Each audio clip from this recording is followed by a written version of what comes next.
মুখ্যমন্ত্ৰীয়ে কৈছে যে মই হেনো কংগ্ৰেছৰ ওচৰত আত্মসমৰ্পণ কৰিছো। মুখ্যমন্ত্ৰীক আজি এই স্থলীৰ পৰা য'ত সভা পাতিছো তাৰ পৰা ক'ব খুজিছো যে লুৰিণজ্যোতি গগৈৰ অভিধানত আত্মসমৰ্পণ শব্দটো নাই। আপুনিহে বাৰে বাৰে বিভিন্ন সময়ত আত্মসমৰ্পণ আৰু বিশ্বাসঘাতকতা কৰি আহিছে।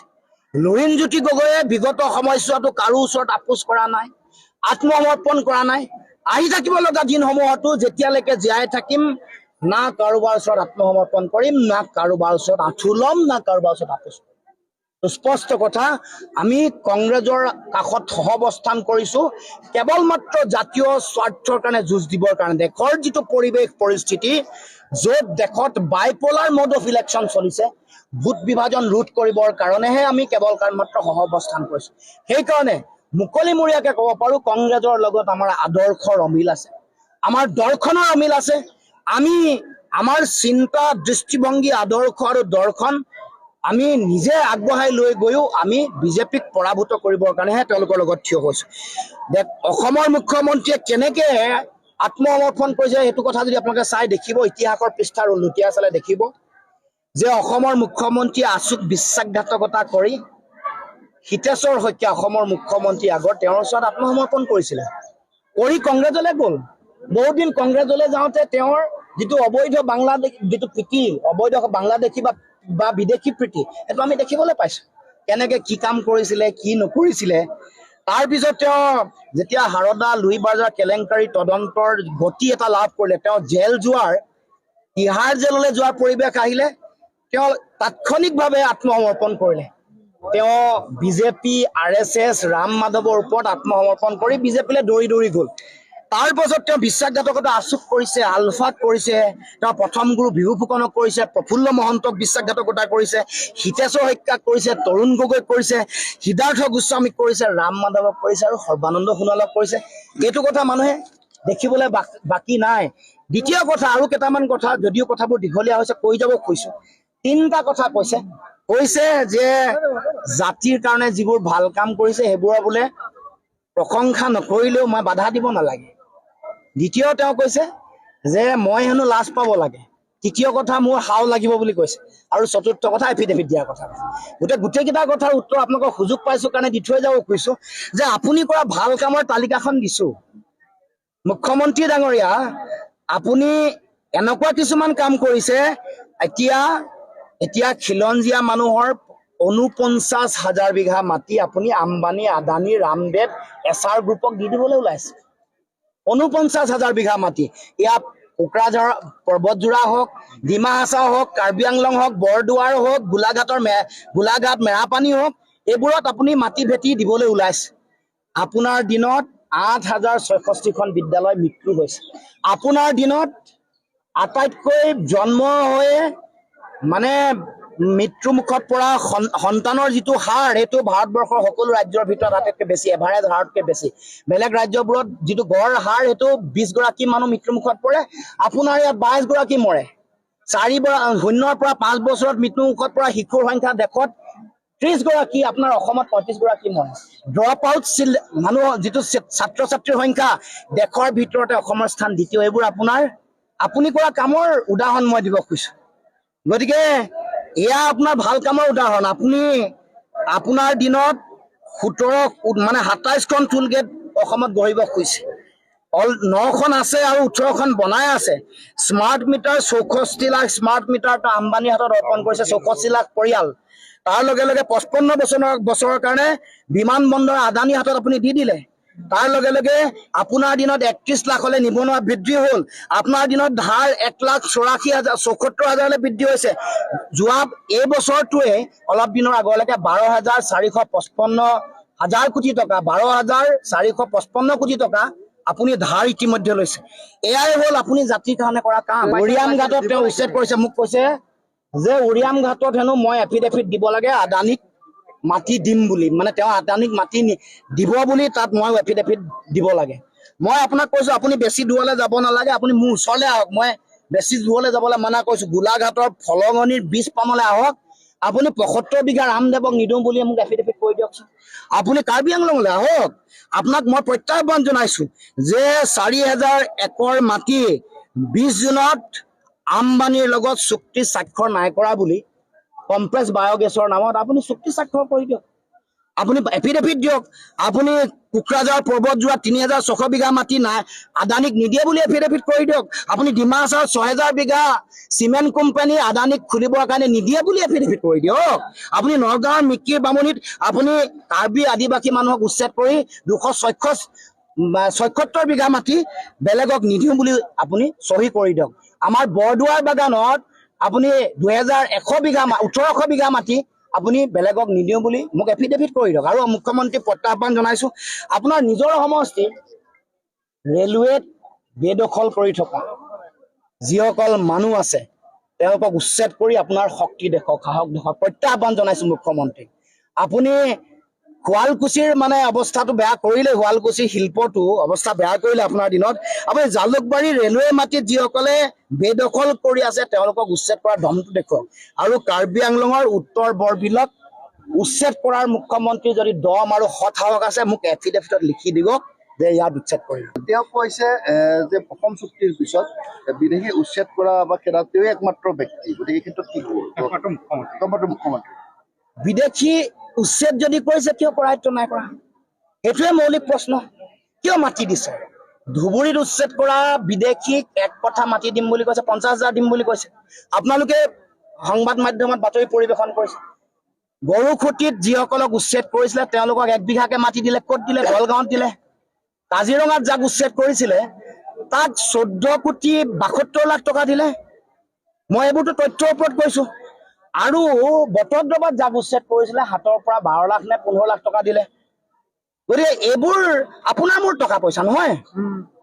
গতিকে এই কথা, এই যে বিদেশী বুলি কৈ তেওঁ যে কৰায়ত্ব কৰা নাই, তেওঁ যে তেওঁলোকক বিতৰণ কৰা নাই, বিদেশীৰ ওচৰত আত্মসমৰ্পণ মুখ্যমন্ত্ৰীয়ে কৰিছে। বিদেশীৰ ভোট দৰকাৰ হৈছে, সেইকাৰণে মাটি দিয়া আৰম্ভ কৰিছে। বিদেশীৰ ভোট দৰকাৰ হৈছে, সেইকাৰণে তেওঁ এনেকে পইচা দিয়া আৰম্ভ কৰিছে। গতিকে মুখ্যমন্ত্ৰী মনত ৰাখিব, আপোনাৰ পত্নীয়ে যেনেকৈ ধন সোণ যেনেকৈ গ্ৰহণ কৰিছে, যেনেকৈ বাগান কিনিছে, যেনেকৈ ভিজিয়াৰ মাটি অধিগ্ৰহণ কৰিছে, যেনেকৈ মাটি কিনি আপুনি মানে আপোনাৰ ৰাষ্ট্ৰীয় মানে যিটো ঘাইপথ আগতে বেলেগ ফালে আছিলে আপোনালোকে টানি তাৰ কাষে আপোনাৰ মাটিৰ কাষে ৰাষ্ট্ৰীয় ঘাইপথ লৈ যাব খুজিছে। এইবোৰ কথা মানুহে পাহৰি যোৱা নাই। ১৮ বছৰ নহওঁতে ১৭টা কোম্পানীৰ মালিক আপোনাৰ পুত্ৰ। এইবোৰেই আপোনাৰ কাম। এইবোৰ কামতহে আপুনি লাজ পাব লাগে। আপুনি লাজ কিয় পোৱা নাই মই বুজি পোৱা নাই। আপুনি মাটি যেতিয়া দৰকাৰ হয়, আপোনাৰ মাটি ঘৰততো মাটি খাইটি আছে, এতিয়া আপোনাৰ অফিচাৰো মাটি খাইটি বনাইছে, জুনিয়ৰ মাটি খাইটি, তেওঁলোকক আগতীয়াকে পঠাই দিয়ে। আপুনি যদি মাজুলীত মাটি লাগে আপোনাৰ অফিচাৰ গৈ আগত, দুগৰাকী নাম, এগৰাকী মহন্ত, এগৰাকী কাছকটীয়া। আপোনালোকৰ এইফালেও আছিলে কাছকটীয়া গৰাকী। মাটি যেতিয়া দখল কৰিব লাগে তেওঁলোকক আগতে পঠাই দিয়ে। গতিকে লাজটো আপুনি পাব লাগে। আৰু মই ভগৱানৰ ওচৰত প্ৰাৰ্থনা জনাইছো যাতে আপোনাৰ ল'ৰা আৰু ছোৱালী আছে তেওঁলোকৰ যাতে পাপ নালাগে। আপুনিতো কৰ্মফল কৰিছে, সমগ্ৰ অসমৰ মানুহক আপুনি আপোনাৰ পত্নীক বদনামী কৰিছে। এতিয়া আপোনাৰ পুত্ৰ আৰু কন্যাৰ যাতে পাপৰ ফল নালাগে তাৰ কাৰণে আপোনাৰ দিনত আপোনাৰ ভাল কামৰ আৰু খতিয়ান দিছো নহয়।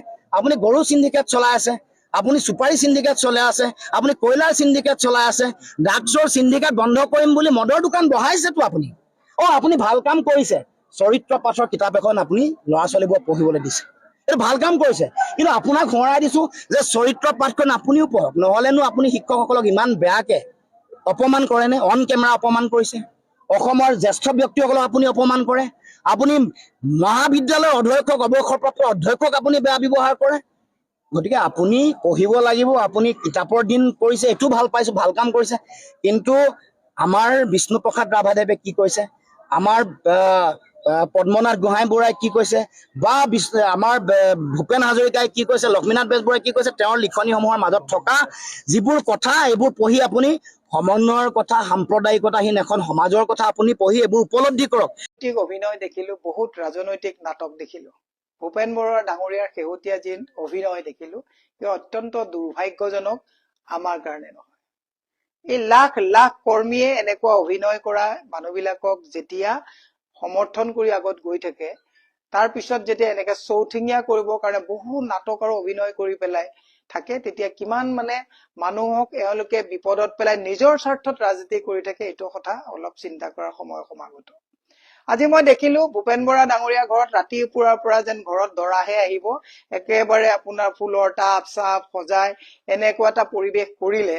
আৰু এইমাত্ৰ মই যেতিয়া অলপ আগত গধূলা 8টামান বজাত যেতিয়া মই বেলতলাৰ পৰা আহি থাকিলো, মুখ্যমন্ত্ৰীৰ অভিনয়টো দেখিলো একদম গাড়ীৰ ওপৰত দেখি একদম বেটাপাৰাত মানুহক ঘোঁৰা মৰা টা বাই বাই দি যেন একেবাৰে ৰাস অভিষেক যেন জয় কৰি গৈছে। কাৰণটো আপোনালোকে বুজি পাওক, এই গোটেই দীৰ্ঘ পৰিকল্পনাত কংগ্ৰেছক নিঃশেষ কৰিবৰ কাৰণে ইনভেষ্টমেন্টৰ যিটো আজি ৰিটাৰ্ণটো তেওঁ লৈ ঘৰলৈ অত্যুৎসাহেৰে গুচি গৈছে। ভূপেন বৰা ডাঙৰীয়া, আপোনাক সন্মান সহকাৰে কালি আমি সকলো গৈছিলো। মই এইটো দলৰ কাকো সোধা নাই, মই নিজাববীয়াকে কৈছো। মই যেতিয়া লোকসভা নিৰ্বাচন খেলিছিলো তেতিয়াৰ পৰা আপোনাক অতি ওচৰৰ পৰা চাইছিলো, তেতিয়াৰ পৰাই দেখিছিলো যে আপোনাৰ ওপৰত হিমন্ত বিশ্ব শৰ্মাৰ বহুত ইনভেষ্টমেন্ট আছে। নাটক বহুত হল। আমি সিদিনাখন গৌৰৱ গগৈ ডাঙৰীয়াৰ লগত যেতিয়া যাত্ৰা কৰিছিলো 13টা চিট গাড়ীত আছে বুলি কোৱা মানুহজন আপুনি, আৰু তাৰ ভিতৰত যে তাণ্ডৱ নৃত্য কৰি আপুনি যে কাজিয়া কৰিছিলে আখৰে আখৰে কোৱা মানুহজনো আপুনি। গতিকে মই আজি বিনা দ্বিধাই এটা কথা কৈছো যে মোৰ কোনো আক্ষেপ নাই। ভূপেন বৰা ডাঙৰীয়াক সৌজন্যতাৰ খাতিৰত আমি মনাবলৈও গৈছিলো, কিন্তু ভূপেন বৰা ডাঙৰীয়াই যিটো ৰাম ঠগন, আপুনি যিবিলাক কথা কৈছে যে মই এইটো সেইটো অকল নিজৰ সুবিধাৰ কাৰণে আপোনালোকে ৰাজনীতি কৰিছে। মই 17 বছৰ বিজেপি কৰিছো। 12 চনত আনুষ্ঠানিকভাৱে মই পৰ্টফলিঅ'ৰ পৰা ৰিজাইন দিছো।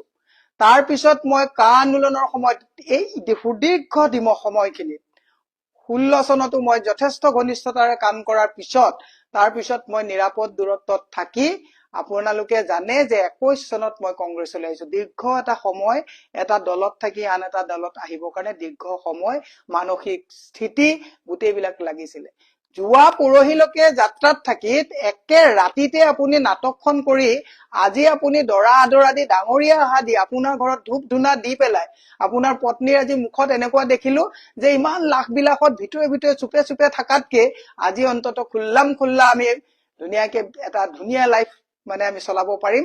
তেওঁলোকৰ ফূৰ্তিত এনেকুৱা হৈছে যেন ঘৰলৈ জোঁৱাইহে আহিছে। এইবিলাক কথাত আপুনি যদি কংগ্ৰেছ ডুবাম বুলি ভাবিছে, কংগ্ৰেছটোৰ যদি কথা আপোনালোকে কৈ পেলাই যদি ভাবিছে মূৰ পুলুকা মাৰিব পাৰিব, আপোনাক আমি নিৰীক্ষণ 1 বছৰৰ পৰা মই লোকসভা নিৰ্বাচনৰ সময়ৰ পৰা চাই আছিলো। হাই পেকেজত আপোনালোকে কাম কৰি আছে, কৰক আপুনি কি কবলগীয়া আছে কৰক।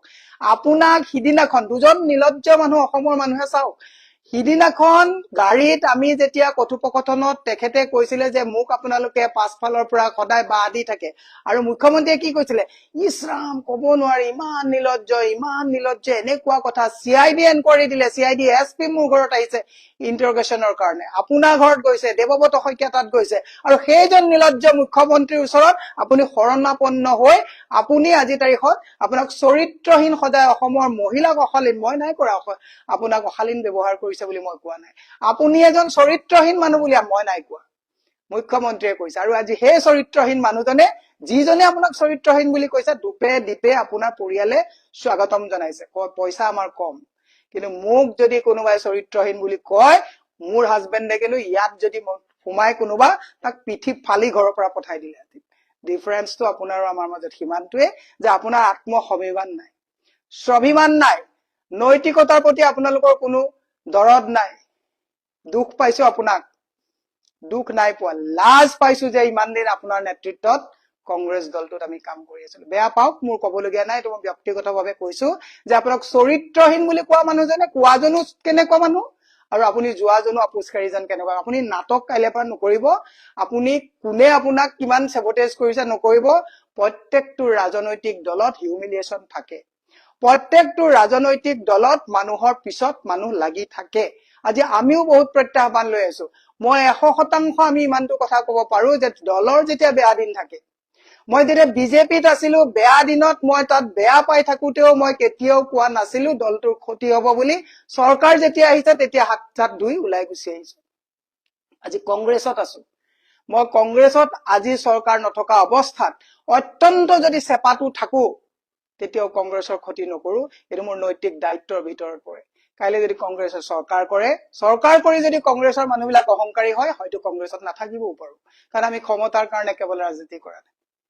ভূপেন বৰা ডাঙৰীয়া, নাটক বহুত হল, অভিনয় বহুত হল, বন্ধুত্ব দিনত কংগ্ৰেছত গালি পাৰে, আৰু কেইটামান ধুৰন্ধৰ আছে গালি পাৰে। আপুনি এদিন মোক নিজে কৈছিলে যে দলটো যদি ভাঙি থাকি গালি পাৰি যদি থাকে হিমন্তই বেয়া নাপায়, মোৰ লগত বন্ধু।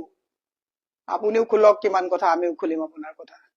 লাজ পাইছো আপোনাক পুৰোহিত চৰিত্ৰহীন বুলি কৈ আপুনি কোৱা সেই তেনেকুৱা কথা একে মুখ্যমন্ত্ৰীয়ে কোৱাৰ পিছত আমি CIDত আপোনাৰ নিচিনা এই তেনেকুৱা উদ্ভণ্ড কথা কোৱাৰ কাৰণে আমাৰ ঘৰত CIDয়ে ইণ্টাৰগেশ্যন কৰিবলগীয়া হৈছে আৰু আজি নিৰ্লজ্জভাৱে আপুনি ভৰি ধুৱাই পেলাই তেওঁ তাত নি আপোনাৰ ঘৰত আৰতি উৰাইছে। যাওক অকলে যাওক, তৃণমূলৰ কৰ্মীক লগত নি তাত বাৰাণ্ডাৰ চুকত বহিবলৈ নাযাব। আৰু ভৱেশ কলিতাই আজি কি কথা কৈছে মনত ৰাখিব যে আপুনি যাওঁতে সেই এজন ধুৰন্ধৰে আন এজন ধুৰন্ধৰকে স্বাগতম জনাইছে। বিজেপি কোনেও কিন্তু আপোনাক স্বাগতম নজনায়, কাৰণ বিজেপিৰ সকলোকে 4 দিন আগত মুখ্যমন্ত্ৰী আপোনাক চৰিত্ৰহীন বুলি কৈ দিছে। এই কথাবিলাক মনত ৰাখিব। ধন্যবাদ। এই যে ভূপেন বৰাই APCC R বুলি ক'লে, এতিয়া APCC হৈ থকা নাই, APCC R হৈছে। এই আৰটো কাক বুজাইছে? আৰটো ৰকিবুল হুছেইনক বুজাইছে। সকলোৱে বুজিছে, কিন্তু ভূপেন বৰাই কথাটো অকমান বেলেগ ধৰণে কৈছে আৰু উজ্জ্ব ৰাখিছে। এতিয়া এই ৰকিবুল সঁচাকৈ APCCৰ সৰ্বেসৰ্বা নেকি, বা ৰকিবুল হুছেইনেই গোটেই অথন্তৰৰ কাৰণ নেকি? কথাটো কিন্তু মিছা নহয়। মানে চব একে, ভূপেন বৰাও একে, ৰকিবুল হুছেইনো একে, মানে প্ৰত্যেকেই ধুৰন্ধৰ, কোনোবা এক কোনোবা ধুৰন্ধৰ 2। গতিকে এতিয়া স্পষ্ট কথাটো হ'ল, ৰকিবুল হুছেইনে তেওঁৰ হাতত থকা মুখ্যমন্ত্ৰীৰ সেউজীয়া ফাইলটো খুলিব লাগে। এতিয়া যদি নুখুলে কেতিয়া খুলিব? চাওক, ৰকিবুল হুছেইনে এই ফাইলটো লগত লৈ ফুৰে আৰু মাজে মাজে সংবাদ মাধ্যমক দেখুৱাই কয় যে এইটো খুলিলে হিমন্ত ৰক্ষা নাই। কেতিয়া খুলিব? এতিয়াই যদি নুখুলে মানে কি? এই মানেটোৰ আঁৰত আছে গোটেইবোৰ কথা, আৰু গোটেইবোৰেই ডক্টৰ হিমন্ত বিশ্ব শৰ্মা ডাঙৰীয়াৰ হাতৰ পুতলা। সি ৰকিবুল হুছেইনেই হওক, ভূপেন বৰাই হওক, প্ৰদ্যুৎ বৰদলৈয়ে হওক, ৰেকিবুদ্দিন আহমেদে হওক, নন্দিতা দাসেই হওক, লিষ্টখন দীঘলীয়া, আগতেও কৈছো। গতিকে এওঁলোকক নিয়ন্ত্ৰণ কৰি আছে হিমন্ত বিশ্ব শৰ্মা ডাঙৰীয়াই। আৰু আমি বুজিম যদি এতিয়া এই পৰিৱেশতো ৰকিবুল হুছেইনে সেই ফাইলটো নুখুলে, নিশ্চয় তাত একো বৰ বিশেষ নাই। হিমন্ত বিশ্ব শৰ্মাৰ ইংগিততহে এই কথাবোৰ কৰি আছে। কাৰণ ৰকিবুল হুছেইনৰ দিনতে আটাইতকৈ গড় হত্যা হৈছিল, এই কথাটো প্ৰত্যেকেই কয়। গড় হত্যাকাৰী বুলি কয় ৰকিবুল হুছেইনক একাংশ নেতাই। ৰকিবুল হুছেইনৰ বিৰুদ্ধে একাধিক অভিযোগ আছে তেওঁৰ ঘৰ দুৱাৰ সা সম্পত্তিক লৈ। গতিকে তাৰ পিছতো ৰকিবুল হুছেইনক কিয় APCCত গুৰুত্ব দি থকা হৈছে, কিয় ৰকিবুল হুছেইনৰ কথা মতে চলিবলৈ বাধ্য হৈছে গৌৰৱ গগৈ ডাঙৰীয়া, এই কথাটো কিন্তু গুৰুত্বপূৰ্ণ। আৰু মন কৰক, মানে ভূপেন বৰাই কৈছে তেওঁৰ স্বাভিমান আছে, আত্মসন্মান আছে। 32 বছৰ স্বাভিমান নাছিল নেকি? মানে 32 বছৰ আপোনাৰ মেৰুদণ্ডডাল বেকা হৈয়ে আছিল, এতিয়াই চিন্তা কৰিলে যে আপোনাৰ মেৰুদণ্ডডাল বেকা, গতিকে বেকা হৈ থাকিব নোৱাৰে। 32 বছৰ পিছত এই অনুভৱ কিয়? মানে এওঁলোক সঁচাই 2 নম্বৰী। গতিকে এই 2 নম্বৰী মানুহখিনিৰ পাল্লাত পৰি অসমৰ সাধাৰণ জনতাৰ নগুৰ নাগতি হৈছে, ভোটাৰসকল সন্দিখান হৈ পৰিছে। এওঁলোকৰ ধান্দা ঠিকেই আছে, ৰাজপাট দখল ক্ষমতাত থাকিব লাগে, লাভবিলাক কৰি চলিব লাগে, সা সম্পত্তি গটাব লাগে, বাকী সাধাৰণ জনতাক মূৰ্খ বনাব লাগে, এয়াই নাটক। গতিকে ডিগি ফেক্টৰ স্পষ্ট কথা, এই নাটক কৰা অভিনেতাসকলৰ মুখাবোৰ আমি খুলিব লাগে। গতিকে সেইকাৰণে ৰকিবুল হুছেইনক কৈছো, পাৰে যদি খোলক, দম আছে যদি, সাহস আছে যদিহে আপুনি হিমন্ত বিশ্ব শৰ্মা ডাঙৰীয়াৰ এজেণ্ট নহয়। আৰু এইখিনিতে আমি গৌৰৱ গগৈক এটা বিনামূলীয়া পৰামৰ্শ দিব খুজিছো। মাজে সময়ে যে চৰ্চা চলি থাকে আপোনালোকৰ দলত বিজেপিৰ এজেণ্ট আছে, আপোনালোকেও জানে, এই এজেণ্টবোৰক উলিয়াই দিয়ক। কিয় ৰকিবুল হুছেইনক ক'ব পৰা নাই আপুনি নালাগে বহক, হ'ব আৰু আপুনি বেলেগক এৰি দিয়ক? কিয় ৰিপুন বৰাক আকৌ আকোৱালি ললে? কিয় প্ৰদ্যুৎ বৰদলৈ কিমান গুৰুত্ব দিয়ে? আৰু আমি আজিয়ে কৈছো, যদিহে মাৰ্ঘেৰিটাত প্ৰদ্যুৎ বৰদলৈৰ পুত্ৰ প্ৰতীক বৰদলৈয়ে টিকট নাপায়, প্ৰতীক বৰদলৈ নহলে দেউতাক বিজেপিত যাব, লিখি ৰাখক অনাগত সময়ত। মুখ্যমন্ত্ৰী ডাঙৰীয়াই ঠিকে কৈছে, 29লৈকে চাবই নালাগে, তাৰ পূৰ্বে যাব যদিহে অংকবোৰ নিমিলে। এওঁলোকৰ মূল ধান্দা হল অংক, অংকটোৱে মেইন, বাকী বাদ দিয়ক সাধাৰণ জনতাৰ কথা। এনেই কয় জনতাৰ কথা, সংবাদ মাধ্যমৰ আগত সাধাৰণ ৰাইজৰ কথা এনেই কয়। ৰাইজ কোনখিনি ৰাইজে তেওঁলোকক গুৰুত্ব দিয়ে, সেই ৰাইজখিনি কিন্তু বিচাৰি নাপায়। গতিকে এইসকল নেতাক উলিয়াই দি নতুনকে গঠন কৰক কংগ্ৰেছটো, যদি পাৰে। অকমান সময় লাগিব, কঠিন হব, কিন্তু অসম্ভৱ নহব। এনেকে যদি থাকে মানে অসমৰ যিটো ৰাজনীতিৰ মূল্যবোধ সম্পূৰ্ণ নোহোৱা হৈ যাব। আৰু গৌৰৱ গগৈ ডাঙৰীয়া, আপুনি সঁচাকৈ যদি মূল্যবোধৰ ৰাজনীতি কৰিব খোজে, তেতিয়াহ'লে জাবৰবোৰ আঁতৰ কৰক। আমি বাৰে বাৰে কৈ আহিছো, এই জাবৰবোৰ মুকলিকে আঁতৰ কৰি দিয়ক। হয়তো আপোনাক বেয়া পাব, কংগ্ৰেছৰ ক্ষতি হ'ব পাৰে বিত্তীয় ক্ষেত্ৰত, বাদ দিয়ক। ক্ষতি কিমান দিন হ'ব, কিমান বছৰলৈকে হ'ব? নতুন প্ৰজন্মৰ আস্থা অটুট ৰাখিবলৈ হলে মূল্যবোধৰ ৰাজনীতি আৰম্ভ কৰিবই লাগিব। কোনোবা নহয় কোনোবাই ইয়াৰ আৰম্ভণি কৰিব লাগিব। যিহেতুকে আপুনি এগৰাকী উচ্চ শিক্ষিত ব্যক্তি, আপোনাৰ দক্ষতা যোগ্যতা বিচক্ষণতা আছে, ৰাষ্ট্ৰীয় পৰ্যায়ত আপুনি সুনাম অৰ্জন কৰিবলৈ সক্ষম হৈছে। গতিকে ইয়াৰ নেতৃত্ব আপুনি লওক। প্ৰত্যাহ্বান আহিব, প্ৰত্যাহ্বান থাকিবই। আজি এই ফলাফল আশা কৰি লাভ নাই। অনাগত সময়ৰ কথা ভাবি এই কথাবোৰ যদি কৰে তেতিয়াই কিবা এটা হ'ব, নহ'লে ফুচ একো নহ'ব। বাকী অসম গণ পৰিষদৰ কথা কৈয়েই লাভ নাই। এতিয়া মেৰুদণ্ড চিধা কৰি ৰাজনীতি কৰি আছে কেৱল লুৰিণজ্যোতি গগৈ। বাকী প্ৰত্যেকেই মেৰুদণ্ড এনেকে দিছে। গতিকে কথাবোৰ গুৰুত্ব সহকাৰে বিবেচনা কৰিব। আৰু ৰকিবুল হুছেইনে হিমন্ত বিশ্ব শৰ্মা ডাঙৰীয়াৰ বিৰুদ্ধে দেখুৱাই থকা ফাইলটো খুলিব লাগে। আৰু ভূপেন বৰাকো এটা কথা কৈছো, আপুনি যে সুবিধাজনক মানুহ নহয় আমি ইতিমধ্যে কৈছো। গতিকে আপোনাৰ যিটো স্থিতি, যিটো অস্তিত্ব, যিটো মান মৰ্যাদা সেয়া আগতেও নাছিল, এতিয়াও নাই, ভৱিষ্যতেও নাথাকে। কাৰণ ৰাজনীতিত কেৱল আপুনি নিজৰ কাৰণে চিন্তা কৰিছে, নিজৰ বাবে ৰাজনীতি কৰি আছে। এতিয়া আপোনালোকে গম পালে নহয় কংগ্ৰেছৰ কিমান শক্তি। এজন কংগ্ৰেছীক নিবৰ বাবে মুখ্যমন্ত্ৰী ডাঙৰীয়া আহি নিজে ঘৰত তেওঁক মানে কিমান খাতিৰ কৰিবলগীয়া এটা অৱস্থা হৈছে। সেইজন মানুহক, যিজন মানুহক তেখেতে কালিলৈকে চৰিত্ৰহীন বুলি কৈ আছিলে। আপুনি আজিৰ তাৰিখত যদি অসম বিজেপিত আপুনি দূৰ দূৰণিলৈকো আপুনি চাই, আপুনি প্ৰকৃত বিজেপি এজনকো আপুনি এটা ভাল পদবীত আপুনি দেখা নাপাব। যিমান আজিৰ তাৰিখত অসমত চলি থকা চৰকাৰখন আছে, নামতহে বিজেপি চৰকাৰ, কিন্তু গোটেইখিনি আমাৰ হয়, চব আমাৰ মানুহ হয়। মুখ্যমন্ত্ৰী হওক, বিত্তমন্ত্ৰী হওক, মানে জলসম্পদ বিভাগৰ মন্ত্ৰী হওক, মুঠতে যিয়ে নহওক, মুঠতে সকলো আমাৰ মানুহ। মানে আজিৰ তাৰিখত আমি কংগ্ৰেছ ইমানেই বেছি শক্তিশালী হিচাপে আছোঁ যে কংগ্ৰেছ যিখিনি আমি অসম প্ৰদেশ কংগ্ৰেছত আমি আছোঁ, সেইখিনি হৈছোঁ আমি টিম। আৰু আমাৰ এটা টিম আছে বি টিম। সেই বি টিমটোক আমি বিজেপি চলাবলৈ পঠিয়াই দিছোঁ।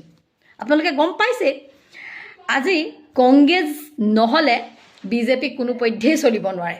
সেইকাৰণে আজি মুখ্যমন্ত্ৰী হিমন্ত বিশ্ব শৰ্মা আহি ভূপেন বৰাৰ ঘৰত পৰ দিবহি লগা হৈছে। অথচ সেইজন ভূপেন বৰাক কালিলৈকে তেওঁলোকে চৰিত্ৰহীন বুলি কৈছিলে।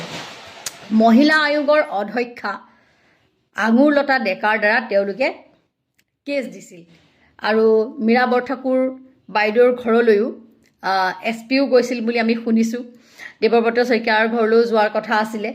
তদন্ত পৰ্যন্ত তেওঁলোকে দি দিছিল। আৰু তাতোতকৈও বেছি বেয়া লাগিছে লখিমপুৰৰ সেইগৰাকী মহিলালৈ, যিগৰাকী মহিলাই মেডিকেল কলেজলৈ গৌৰৱ গগৈহঁত যাওঁতে ভূপেন বৰাৰ ওপৰত মানে অভিযোগৰ আঙুলি টোৱাইছিল যে তেখেতে অশ্লীলভাৱে তেখেতৰ শৰীৰ স্পৰ্শ কৰিছে বুলি। এনেকুৱা ধৰণৰ গোটেই কথা বতৰাৰে গোটেই অসমৰ মিডিয়া ভৰি আছিলে। আৰু এটা কথা আমি ক'ব লাগিব যে ভূপেন বৰাৰ যিবোৰ অশ্লীল কথা বতৰা, ভূপেন বৰা চৰিত্ৰহীন, এনেকুৱা ধৰণৰ কথা বতৰাৰে মহিলা আয়োগে কেছ দিছে, আমুক কৰিছে, তামুক কৰিছে, গোটেই মিডিয়াই মানে পূৰা ৰসাল কৰি তুলিছিলে। মিডিয়াই জানে যে এই কথাবোৰ অসত্য, আৰু এই কথাবোৰত লাগি থকাতকৈ আমি অসমৰ যিবোৰ প্ৰকৃত সমস্যা আমি সেইবিলাকৰ ওপৰত মাত মাতোঁ। আমি যিবোৰ বিভাগত দুৰ্নীতি হৈ আছে আমি সেইবোৰ উদঙাওঁ। সেইবোৰতকৈও বেছি কিন্তু মিডিয়াই এই ভূপেন বৰাৰ এইবিলাক কথা বা ভূপেন বৰাই পদত্যাগ কৰিলে ইমানেই বেছি ভূপেন বৰা হৈ মানে বহুত বেছি এনেকুৱা ধৰণৰ হৈ আছে যে TRP য'ৰ পৰা পায় তাতেই মানে তেওঁলোকে ফচি আছে। কিন্তু এতিয়া কথাটো হৈ গ'ল যে TRPতকৈও অসমৰ সমস্যাই যে প্ৰাধান্যতা পাব লাগিছিলে সেই কথাটো আমি দেখা পোৱা নাই। এতিয়া ৰাজনীতি আপোনালোকে দেখিলেই নহয় যে কেনেদৰে যিজন মানুহক চৰিত্ৰহীন বুলি কোৱা হৈ আছিলে সেই মানুহজনকে পুনৰ আজিৰ তাৰিখত তেখেতৰ ঘৰত গৈ পৰ দি বহি আছেগৈ। আৰু তেখেতৰ পত্নীয়ে আকৌ তেখেতক ধূপ ধূনা দি পেলাই নি আদৰিছে। গতিকে ৰাজনীতি এয়াই। তাৰ লগে লগে আপোনালোকে দেখিলেও যে কংগ্ৰেছৰ কিমান পাৱাৰ। আজি কংগ্ৰেছী লোকক নিবলৈ তেওঁলোকে তৰ্পি আছে। তাৰমানে তেওঁলোকে বিজেপিত এনেকুৱা উপযুক্ত তেওঁলোকে প্ৰাৰ্থী বনাবই নোৱাৰিলে আজিৰ তাৰিখলৈকে। তেওঁলোকক আজিৰ তাৰিখলৈকে কংগ্ৰেছৰ মানুহৰে প্ৰয়োজন হৈ আছে। আপোনালোকে ভাবকচোন, তেখেতলোকৰ 10টা বছৰ হৈ গ'ল শাসন কৰা, কেন্দ্ৰত 12টা বছৰ হৈ গ'ল, কিন্তু তেখেতলোকে আজিৰ তাৰিখতো কংগ্ৰেছী মানুহলৈ তেওঁলোকৰ ইমান মানে লোভ। কংগ্ৰেছী মানুহ নহ'লে তেওঁলোকে শাসন চলাবই নোৱাৰে। গতিকে আপোনালোকে কথাবোৰ নিজে বিচাৰ আৰু বিবেচনা কৰক যে কংগ্ৰেছ আমি কিমান শক্তিশালী। ধন্যবাদ। কালিৰ পৰা বিৰোধী শিবিৰ আৰু কংগ্ৰেছ দল, ভূপেন বৰা প্ৰাক্তন সভাপতি কংগ্ৰেছ দলৰ, তেওঁৰ দল ত্যাগক লৈ ব্যস্ত হৈ আছে। বিৰোধী যিমান ব্যস্ত হৈ আছে, কংগ্ৰেছ দল বিশেষকৈ আজিৰ দিনটোত কংগ্ৰেছ দল বেছি ব্যস্ত হৈ আছে যিটো সময়ত ব্যস্ত হৈ আছে সেই সময়ত আমি দেখিছোঁ গোটেই সংবাদ মাধ্যমত কেৱল ভূপেন বৰা সম্পৰ্কীয় বাতৰি আৰু মুখ্যমন্ত্ৰীয়ে কি প্ৰতিক্ৰিয়া ব্যক্ত কৰিছে সেই সম্পৰ্কীয় বাতৰি প্ৰকাশ পাই আছে সকলোতকৈ ডাঙৰ কথাটো হ'ল ভূপেন বৰাৰ দৰে ব্যক্তি আগতেও প্ৰাক্তন বিধায়ক বা ৰাজ্যিক সভাপতি এনেকুৱা পৰ্যায়ৰ ব্যক্তিয়ে ইতিমধ্যে কংগ্ৰেছ দল এৰিছে তাৰ জ্বলন্ত উদাহৰণ হ'ল ভুৱনেশ্বৰ কলিতা বৰ্তমান তেওঁ ৰাজ্যসভাৰ সাংসদ হিচাপে আছে তেওঁ ভূপেন বৰাতকৈ অধিক গুৰু দায়িত্ব লৈ কংগ্ৰেছ দলত আছিল আৰু এটা কথা স্বীকাৰ কৰিব লাগিব যিটো সময়ত ভুৱনেশ্বৰ কলিতাই কংগ্ৰেছ দলত দায়িত্ব লৈ আছিল সেই সময়ত কংগ্ৰেছ দলটোৰ জয়ময় অৱস্থা আছিল কিন্তু বৰ্তমানৰ যিগৰাকী সভাপতি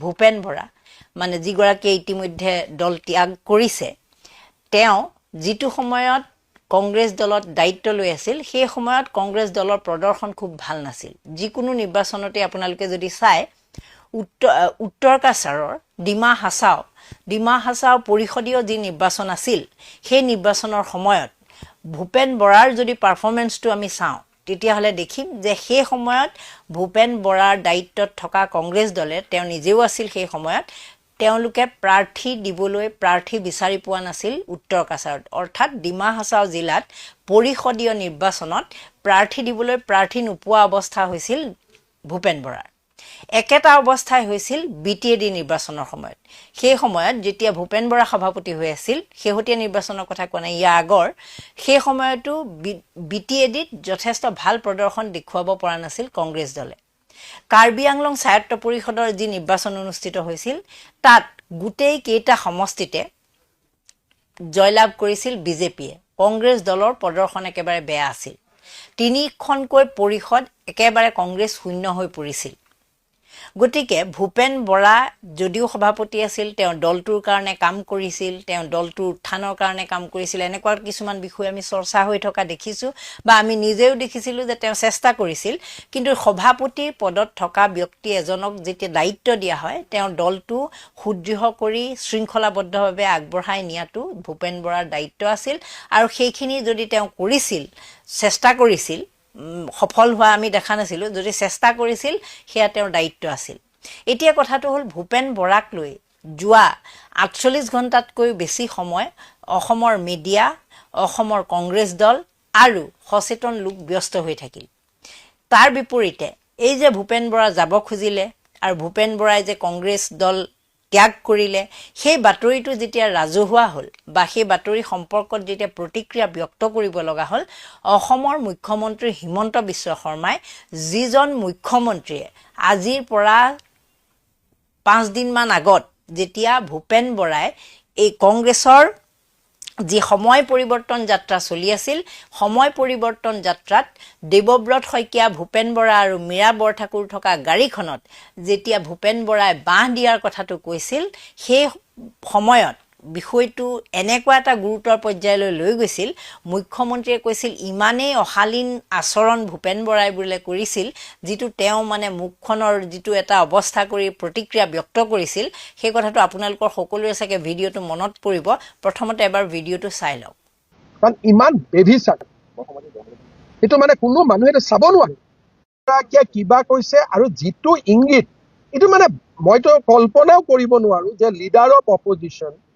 দলৰ প্ৰাক্তন সভাপতি এগৰাকী তাৰ আকৌ ওপৰত মীৰা বৰঠাকুৰ বহি আছে লগত আছে ইমান বেয়া মানে ইমান তলত গৈছে ভাবিবই নোৱাৰি ইমান বেয়া ইংগিত দিছে আৰু আমাৰ টিভি বা পৰ্টেলক সেইটো এডিট কৰি দিছে সেইটো দেখুওৱা নাই আপোনালোকে বা আপোনালোকৰ চকুতো নপৰিব পাৰে মই দেখুওৱা নাই বুলি কোৱাটো ভুল এই ভিডিঅ'টোত মুখ্যমন্ত্ৰীগৰাকীয়ে এনেকৈ কৈছে যে ভূপেন বৰাই যিটো এটা ভংগীমা দেখাইছিল এই ভংগীমাটো একেবাৰে অসৎ অশ্লীল তেওঁ জীৱনত ইমান অশ্লীল ভংগীমা দেখা নাই আৰু যিটো কাৰণে তেওঁ মহিলা আয়োগক নিজাববীয়াকৈ গোচৰ তৰাৰ কথা কৈছিল আৰু তেওঁ কৈছিল যে দেৱব্ৰত শইকীয়াৰ সেই ঘটনাটোত বৰ ইনভলভমেণ্ট নাই কিন্তু মেইন গুৰুতৰ অপৰাধী মুখ্যমন্ত্ৰীৰ ভাষাত আছিল ভূপেন বৰা সেই ভূপেন বৰাই যেতিয়া কংগ্ৰেছ দল ত্যাগ কৰিলে 5 দিন আগত যিজন ভূপেন বৰা অশ্লীল আছিল, যিজন ভূপেন বৰাই লখিমপুৰত মহিলা এগৰাকীক অশালীন আচৰণ কৰা বুলি বিজেপি দলে তালফাল লগাইছিল, সেইজন ভূপেন বৰা এতিয়া মুখ্যমন্ত্ৰীৰ বন্ধু হৈ পৰিল। সেই বন্ধুৰ ঘৰলৈ যাবলৈ তেওঁ কালিয়ে সিদ্ধান্ত ল'লে। অথচ সেইগৰাকী মুখ্যমন্ত্ৰী প্ৰাক্তন বিজেপিৰ প্ৰাক্তন সভাপতি 5 বাৰৰ সাংসদ ৰাজেন গোহাঁই যেতিয়া বিজেপি এৰিছিল আৰু ৰাজেন গোহাঁই বিজেপি দল অসমত সাংগঠনিক ভেটি শক্তিশালী কৰাৰ ক্ষেত্ৰত যিটো অৰিহণা আৰু ৰাজেন গোহাঁইহঁতৰ দৰে নেতাৰ ত্যাগৰ কাৰণে আজি অসমৰ মুখ্যমন্ত্ৰী পদত অধিষ্ঠিত হ'ব পাৰিছে হিমন্ত বিশ্ব শৰ্মা, সেই কথা তেওঁ পাহৰি গ'ল। আৰু পাহৰি পেলাই তেওঁ ৰাজেন গোহাঁইৰ দল ত্যাগ, ৰাজেন গোহাঁই যোৱা অহা এই সম্পৰ্কত কোনো ধৰণৰ মন্তব্য কৰা নাছিল। কিন্তু ভূপেন বৰা যিজন ব্যক্তি তেওঁ অশালীন অশিষ্ট আচৰণৰ কাৰণে সমালোচনা কৰিছিল, মহিলাৰ লগত ৰিলেটেড মহিলা সম্বন্ধীয় 2টা ঘটনা হোৱাৰ কাৰণে বিজেপি দল তেওঁৰ সমালোচনাত একেবাৰে তেওঁক একেবাৰে ঠকাসৰকা কৰিছিল, সেইজন ব্যক্তিক তেওঁ যেতিয়াই কংগ্ৰেছ দল ত্যাগ কৰাৰ কথাটো আহিল, মুখ্যমন্ত্ৰী তেওঁৰ ঘৰলৈ যোৱা হ'ল, তেওঁৰ সহানুভূতি একেবাৰে উঠলি উঠিল আৰু তেওঁ ভূপেন বৰাক লগ কৰি কিনো হৈছে সেই খবৰ ল'বলৈ যোৱা হ'ল। আপোনালোকে ভাবি চাওক যে এই দলটোৱে প্ৰকৃতাৰ্থত কেনেকুৱা ধৰণৰ এটা ৰাজনীতিৰ ৰহণ সানিব পাৰে। কাৰণ যিজন ভূপেন বৰা আজি 5 দিন আগতে মহিলাৰ লগত অশালীন আচৰণ কৰা বুলি তেওঁলোকে সমালোচনা কৰি আছিল, সেইজন ব্যক্তি কেনেকৈ তেওঁলোকৰ কাৰণে কংগ্ৰেছ দল ত্যাগ কৰাৰ লগে লগে ধোৱা তুলসীৰ পাত হ'ল। এইজনেই মুখ্যমন্ত্ৰী, তেওঁ জোনমণি ৰাভা নামৰ যিগৰাকী আৰক্ষী বিষয়া, যিগৰাকী দুৰ্ঘটনাত মৃত্যু হোৱা বুলি তেওঁলোকে কয়, কিন্তু তেওঁক হত্যা কৰা হৈছিল বুলি সকলোৱে জানে। তেওঁৰ যিটো মৃত্যুৰ তদন্ত, সেই তদন্তটো আজিলৈকে একো ফলাফল নোলালগৈ। কিন্তু সেইগৰাকী এগৰাকী কন্যা আছিল, মহিলাগৰাকী, তেওঁৰ মাতৃ এতিয়াও কাহিলীপাৰাত থাকে, অকলশৰীয়াকৈ থাকে। জোনমণি ৰাভা তেওঁ গৃহ বিভাগৰ অধীনস্থ এগৰাকী কৰ্মচাৰী, তেওঁৰ মৃত্যুৰ খবৰ ল'বলৈ কিন্তু এদিনো সময় নাপালে। এইগৰাকী মুখ্যমন্ত্ৰীয়ে দিছপুৰৰ পৰা কাহিলীপাৰা যাবলৈ সময় নাপালে।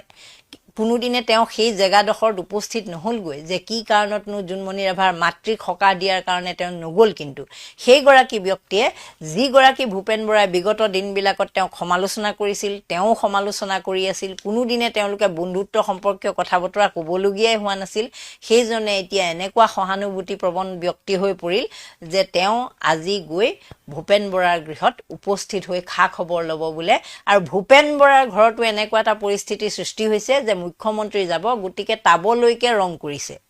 গতিকে আপোনালোকে ভাবি চাওক যে ইমান দিন কংগ্ৰেছ দলটো কেনেকুৱা কিছুমান ব্যক্তিয়ে চলাই আছিলে, যে মুখ্যমন্ত্ৰীয়ে ইমান দিন যে কৈ আছিল যে কংগ্ৰেছৰ সকলো খবৰ তেওঁ দাৰৰ বাতৰি দাৰে পায়, কোনে কি মন্তব্য কৰিছে, কোনে ক'ত বহিছে, কোনে গাড়ীৰ ভিতৰত কি কথা পাতিছে, এই ধৰণৰ খবৰবোৰ যে পায়, তাৰ অন্তৰালত তেনেহ'লে ৰহস্য কি?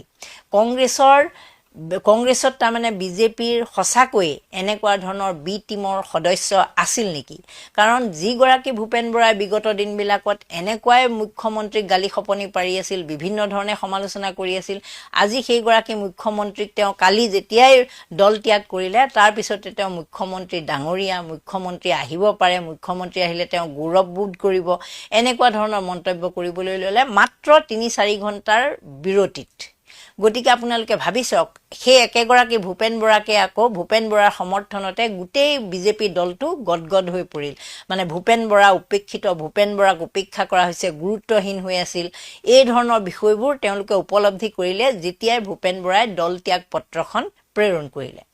গতিকে বিজেপিৰ লেতেৰা ৰাজনীতি ইয়াতকৈ আৰু প্ৰমাণ নালাগে।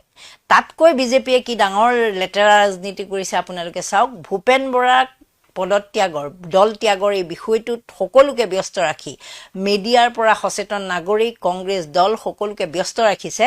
কিন্তু আটাইতকৈ ডাঙৰ কথাটো হ'ল কালিলৈ কংগ্ৰেছৰ নেত্ৰী প্ৰিয়ংকা গান্ধীৰ দায়িত্বতে এইবাৰ অসম কংগ্ৰেছৰ যি নিৰ্বাচনী ৰণকৌশল বনোৱা হ'ব, প্ৰস্তুতি তেওঁ কৰিব, তেওঁ প্ৰাৰ্থিত্বৰ বিষয়ত সিদ্ধান্ত ল'ব, সেইগৰাকী নেত্ৰী কালিলৈ অহা কথা আছিল। কিন্তু এতিয়া আজি এই সময়ত কংগ্ৰেছ দলটো ব্যস্ত থাকিব লগা হৈছে যে ভূপেন বৰাই কি কয়, ভূপেন বৰাই বা কিবা লগত কাক নিয়ে, এই ধৰণৰ বিষয়বোৰৰ লৈ তেওঁলোক ব্যস্ত থাকিব লগা হৈছে। এয়া বিজেপিৰ আচলতে ৰণকৌশল। বিজেপিয়ে এই কৌশলটোৱে বিচাৰিছিল যে প্ৰিয়ংকা গান্ধীৰ নিচিনা নেত্ৰী অসমত যদি আহে, কাৰণ আমি জানো প্ৰিয়ংকা গান্ধীৰ দৰে নেত্ৰীয়ে হিমাচল প্ৰদেশখন কিন্তু জয়ী কৰোৱাত কংগ্ৰেছক তাত ক্ষমতা দিয়াত গুৰু দায়িত্ব লৈছিল। সেই একেগৰাকী নেত্ৰীয়ে তেলেংগানাত বিজেপিক হটাই, বিজেপিক আঁতৰাই কংগ্ৰেছক ক্ষমতালৈ অনাত গুৰু দায়িত্ব লৈছিল। কৰ্ণাটকতো তেওঁ যেতিয়া মুখ্যমন্ত্ৰী আৰু উপ মুখ্যমন্ত্ৰী শিৱ কুমাৰৰ মাজত যেতিয়া মনোমালিন্য হৈছিল, সেই সময়তো প্ৰিয়ংকা গান্ধীয়ে গুৰু দায়িত্ব লৈছিল, মিডলমেনৰ ভূমিকা লৈ তেওঁ সফল কৰি তুলিছিল, তেওঁলোকক একেলগে থকা এটা পজিশ্যনলৈ লৈ আহিছিল।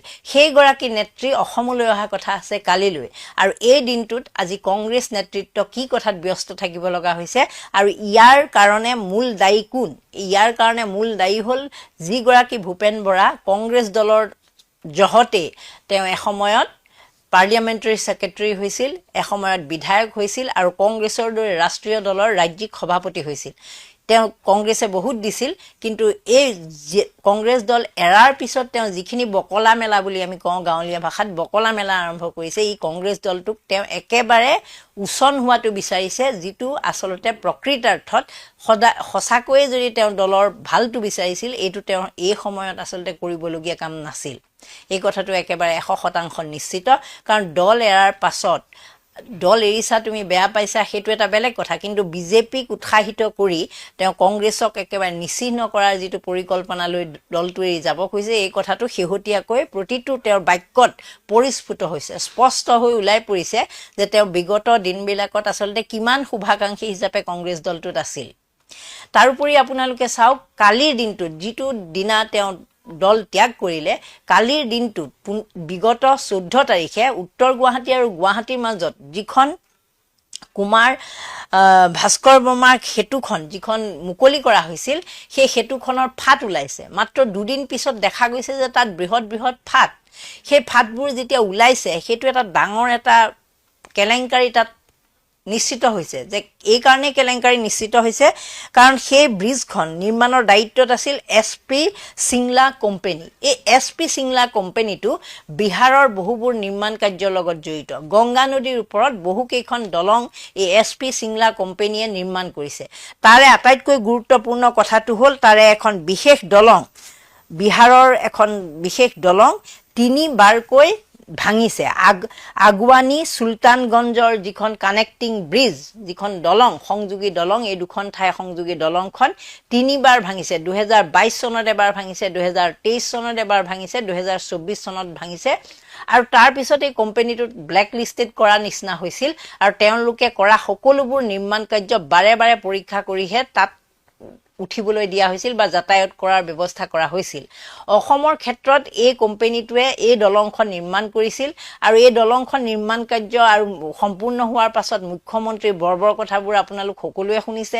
প্ৰধানমন্ত্ৰী আহিল, প্ৰধানমন্ত্ৰীয়ে একেবাৰে দেশৰে এটা ডাঙৰ কাৰণ অৱদান বুলি ক'লে সেয়া মানি লৈছোঁ। হয়, উত্তৰ গুৱাহাটী আৰু গুৱাহাটীৰ মাজত এখন দলং লাগিছিল, আৰু সেইটো এটা চৰকাৰৰ দায়িত্ব, কল্যাণকামী ৰাষ্ট্ৰ এখনৰ সেইবোৰ দায়িত্ব, বাট পথ নিৰ্মাণ কৰি দেশ এখনক বা ৰাজ্য এখনক উন্নয়নৰ পথলৈ লৈ যোৱাটো সকলো কল্যাণকামী ৰাষ্ট্ৰৰ দায়িত্ব। কিন্তু সেইটোকে তেওঁলোকে সেই সফলতা হিচাপে কৈছে বা ক'বলৈ দিছে, বা ৰাইজেও মানি লৈছে তেওঁলোক সফল হৈছে বুলি। কিন্তু তেওঁলোকে যদি বৃহৎ কমিশ্যন লৈ এই যিটো কোম্পানী ইতিমধ্যে 3 বাৰকৈ একেখন ব্ৰিজে ভাঙি পৰিছে, মই ইতিমধ্যে আপোনালোকক কৈছোঁ, আগুৱানী আৰু সুলতানগঞ্জৰ মাজত নিৰ্মাণ হোৱা এই দলংখন 3 বাৰ ভাঙি গৈছে। সেই দলংখন ভঙা দলংখন 3 বাৰ নিৰ্মাণ হোৱাৰ পাছতো যাতায়াতৰ সা সুবিধা নথকা সেই কোম্পানীটোক অসমত নিৰ্মাণ কাৰ্য সম্পন্ন কৰিবলৈ দিয়াটোৱে প্ৰকৃতাৰ্থত কি সূচায়? কালিৰ দিনটোৰ কাৰণে আটাইতকৈ গুৰুত্বপূৰ্ণ বাতৰি আছিল এইটো, যিখন ব্ৰিজ তেওঁলোকে নিৰ্মাণ কৰিলে আৰু নিৰ্মাণ কৰি বাহ ল'বলৈ প্ৰধানমন্ত্ৰী নৰেন্দ্ৰ মোদীক মাতি আনিলে। বিগত প্ৰায় 1.5 সপ্তাহ এই কথাটোক লৈ সকলোৱে পাব্লিচিটি ল'লে, ব্যস্ত থাকিল, মুখ্যমন্ত্ৰী ব্যস্ত থাকিল, প্ৰধানমন্ত্ৰী আহিও ডাঙৰ ভাষণ দি গ'ল, কিন্তু সেইখন ব্ৰিজে মাত্ৰ এটা দিনৰ পাছত চিৰাল ফাট দিলে। গতিকে ইয়াৰ পৰা আচলতে কালিৰ দিনটোৰ এইটো এটা আলোচনাৰ বিষয় হ'ব লাগিছিল, চৰ্চাৰ বিষয় হ'ব লাগিছিল, কিন্তু সেই বিষয়টো সিমান গুৰুত্ব নাপালে। দ্বিতীয় কথাটো আছিল APSCৰ কালি চূড়ান্ত ফলাফল ওলাইছিল।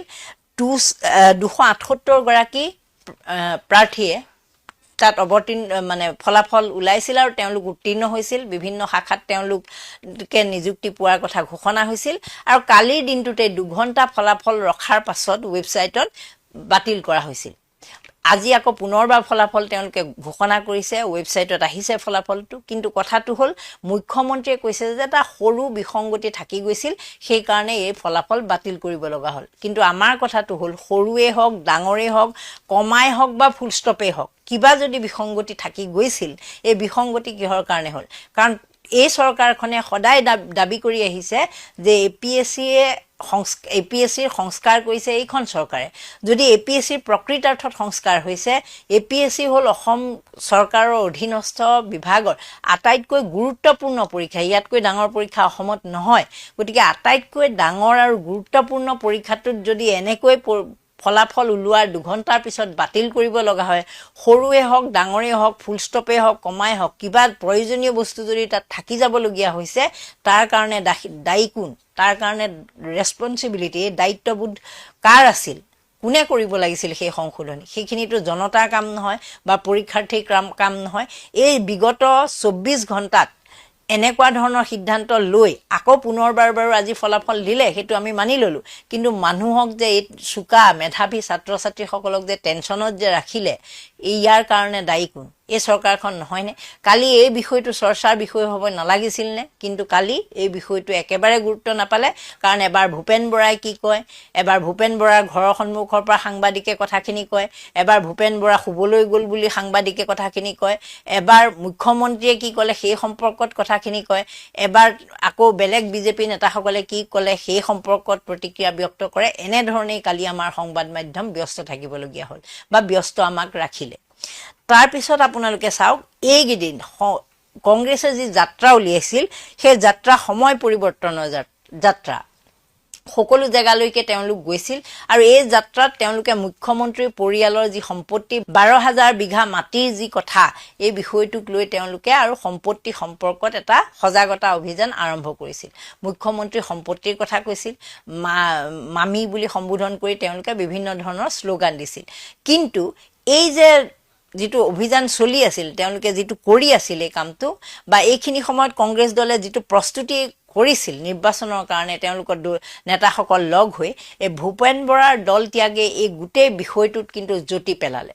একদম ৰখি যাব লগা হ'ল, ৰৈ গ'ল বিষয়টো। এইকাৰণে ৰৈ গ'ল যে মুখ্যমন্ত্ৰীৰ পত্নীৰ মাটি বিচৰা কামটো মাজুলীত হওক, বিভিন্ন স্থানত গৈ তেওঁলোকে যি প্ৰতিবাদী কাৰ্যসূচী লৈ আছিল, এইটোৱে মুখ্যমন্ত্ৰীকে ধৰি বিজেপিৰ কাৰণে এটা মূৰৰ কামৰণি আছিল।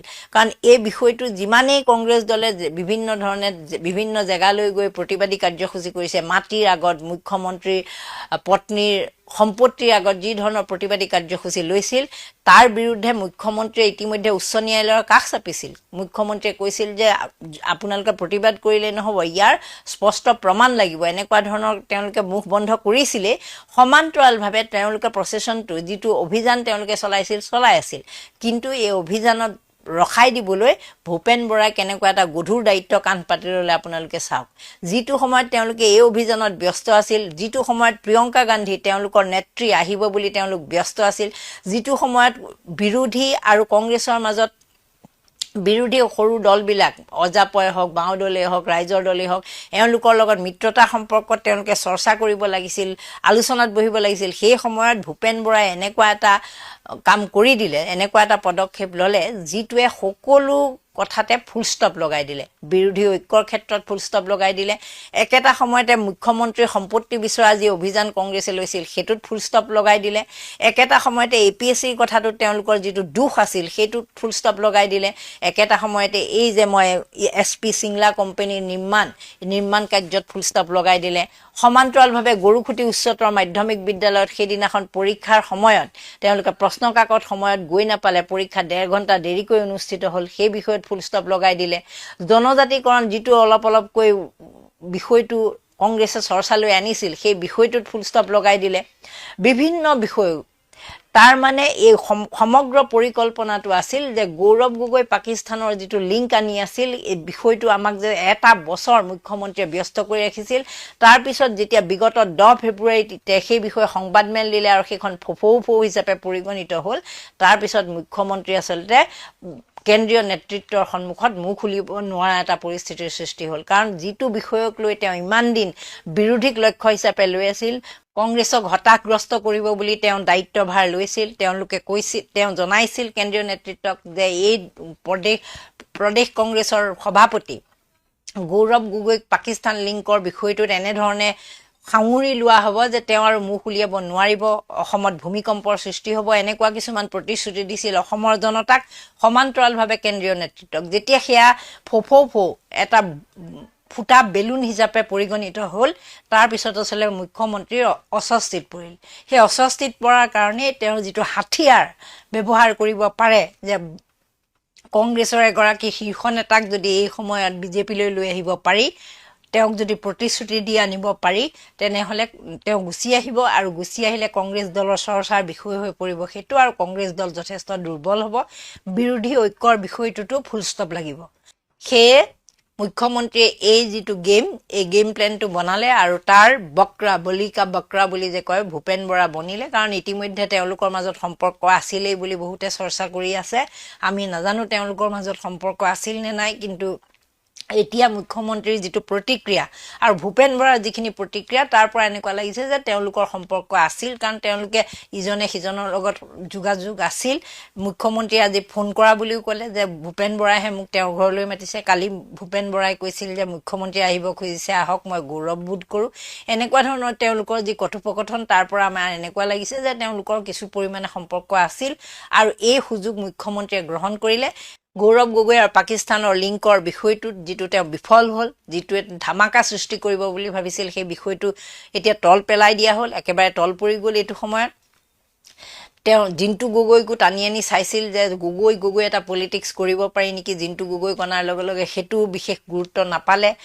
জনজাতিকৰণ যিটো তেওঁ প্ৰতিশ্ৰুতি দিছিল, সেইটোতো তেওঁ সফল নহ'ল। এই গোটেইখিনি বিষয় তল পেলাবৰ কাৰণে, আৰু বিশেষকৈ প্ৰিয়ংকা গান্ধী আৰু কংগ্ৰেছৰ প্ৰস্তুতিত কেনা লগোৱাৰ উদ্দেশ্যে এই ধৰণৰ এখন নতুন নাটক ৰচনা কৰা হ'ল, আৰু ইয়াৰ ট্ৰেপ হৈ পৰিল ভূপেন বৰা। আৰু ভূপেন বৰাক ইতিমধ্যে মুখ্যমন্ত্ৰীয়ে আমি শুনিছোৱে সংবাদ মাধ্যমৰ জৰিয়তে প্ৰতিশ্ৰুতি দিছে যে যিকোনো এটা সমষ্টিৰ পৰা বিজেপিৰ বিধায়ক হিচাপে তেওঁক জয়ী কৰাই আনিব। সেই প্ৰতিশ্ৰুতি তেওঁ সম্ভৱ কৰিয়ে হয়তো ভূপেন বৰাৰ লগত কথা বতৰা পাতি তেওঁক লৈ আহিব। আৰু কংগ্ৰেছ দল আৰু বিৰোধী যি ঐক্যবদ্ধভাৱে আগবাঢ়ি যোৱাটো যিটো তেওঁলোকৰ পৰিকল্পনা আছিল, ইয়াত যথেষ্ট পৰিমাণৰ কিন্তু জ্যোতি পৰিছে। ইতিমধ্যে যিহেতু এইবোৰ কথা স্পষ্ট হৈছে, এতিয়া বিৰোধী শক্তি পুনৰ আগবঢ়াৰ সময়।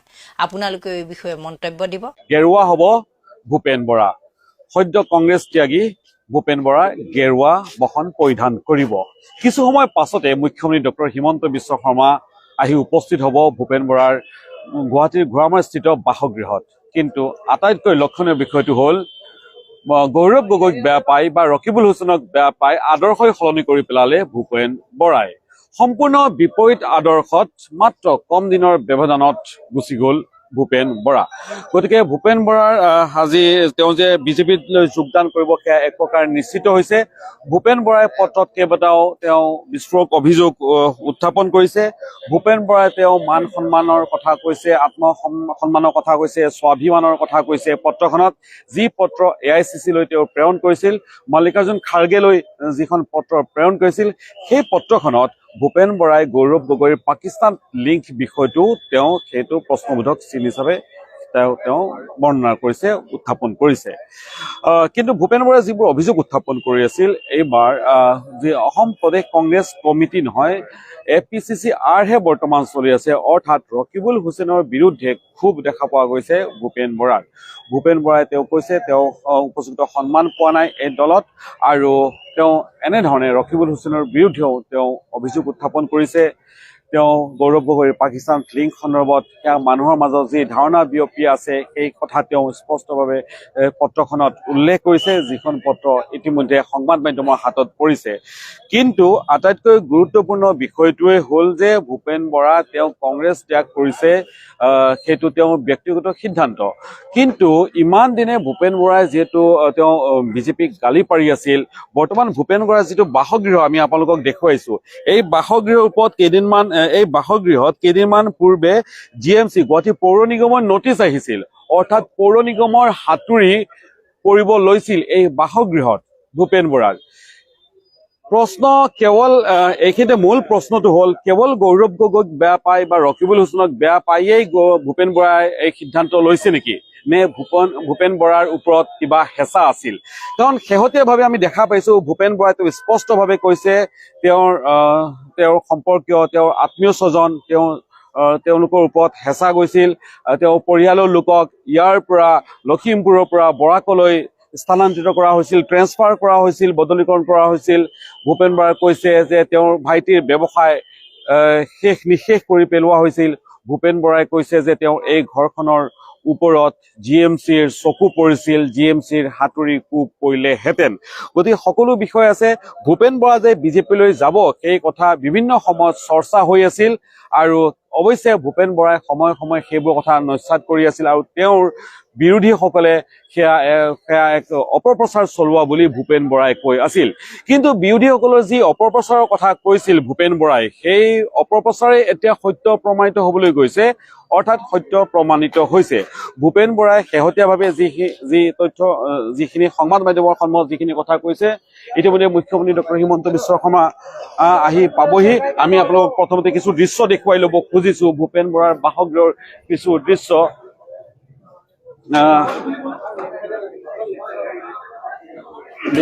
ভূপেন বৰাই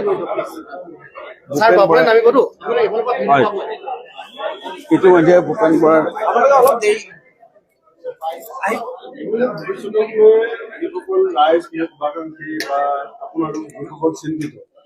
মই তেখেতসকলৰ পৰা আশীৰ্বাদ পোৱাৰ কাৰণেই আজি এটা পৰ্যায়লৈকে আহি পাইছিলোঁ, আৰু আগলৈও তেখেতসকলে নিশ্চয় আশীৰ্বাদ ৰাখিব আৰু মোক শুভেচ্ছা দিব। আৰু মই এটাই ক'ম যে মই ভূপেন বৰা মানুহটো ৰাইজে যিমতে দেখিছিলোঁ, ৰাইজে যিমতে পাইছিল, মানুহটো পৰিৱৰ্তন নহয়, পথটো পৰিৱৰ্তন হ'ব পাৰে কিন্তু মানুহটো পৰিৱৰ্তন নহয়।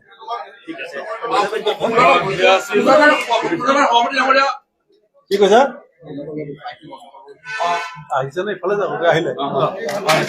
ভূপেন বৰা প্ৰদেশ কংগ্ৰেছৰ প্ৰাক্তন সভাপতি, কংগ্ৰেছ দল ত্যাগী ভূপেন বৰা ইতিমধ্যে তেওঁ কংগ্ৰেছ ত্যাগ কৰিছে। এদিনৰ সময়সীমা লৈছিল তেওঁ সিদ্ধান্ত পুনৰ বিবেচনাৰ বাবে, কিন্তু সেই এদিনৰ সময়সীমা উকলি গৈছে।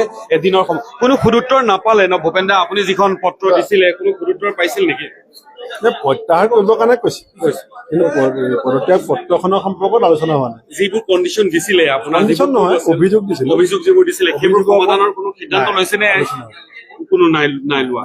গতিকে আপুনি আপোনাৰ সেই প্ৰত্যাহাৰ নকৰে আৰু সেইটো ফাইনেল হৈ গ'ল সমগ্ৰ বিষয়টো ইতিমধ্যে?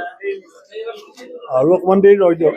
মই যিহেতু মুখ্যমন্ত্ৰীগৰাকী আহিছে, তেখেত মুখ্যমন্ত্ৰী হোৱাৰ লগতে এটা দলৰো ডাঙৰ নেতা, তেখেতৰ পৰাও শুনিম। ময়ো যদি কিবা ক'বলগীয়া আছে নিশ্চয় ক'ম, আৰু তাৰপিছত নিশ্চয় আপোনালোক থাকিব অকণমান দেৰি আৰু অলপমান সময় ইতিমধ্যে। ইতিমধ্যে মুখ্যমন্ত্ৰী ডক্টৰ হিমন্ত বিশ্ব শৰ্মা আহি আছে, মুখ্যমন্ত্ৰী আহি আছে এই মুহূৰ্তত। মুখ্যমন্ত্ৰীজনক মই যদি বাধা দিওঁ আহিবলৈ, তেতিয়া আপোনালোকে মোক সমালোচনা কৰিব যে ৰাজ্যখনৰ মুখ্যমন্ত্ৰীজনে আহিম বুলি নিজে কৈছে, ভূপেন বৰাই মানে বাধা দিছে। মুখ্যমন্ত্ৰীটো আগৰ বহুত ভৱিষ্যতবাণী খুলি আছে,